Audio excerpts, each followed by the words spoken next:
Մաս 2 փորձարկում ենք ինքնաեփվող բրնձով փլավը։ Ես 15 րոպե շատ խելոք սպասեցի։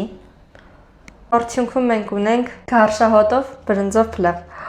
Վաու, երեխեք հələ բրինձ ինչ լավ է եփել։ Անուկը смотрите։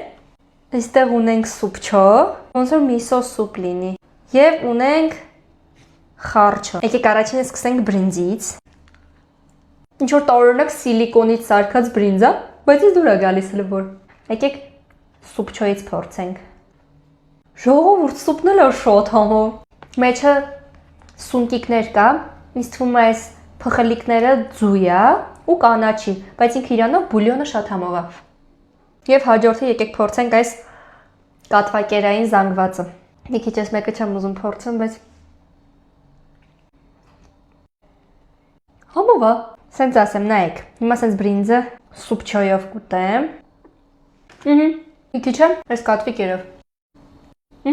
Ամենածիծաղալուն այն է, որ շատ համով է։ Իրականում ինձ թվում է չարժի տենց մի քիչ շատ ուտել իրանից, սա զուտ փորձելու համար եմ ես գնել։ Ես մեր բրնձով փլավիկը կգնահատեմ 10-ից 1 լիմոն, որովհետև համ իր միտքն է լավը, համ մատուցումը, համ պաժարը, համ էլ համը։ Շնորհակալություն, որ մինչև վերջ նայեցիք։ Հետևեք ինձ, որ չկորցնեք։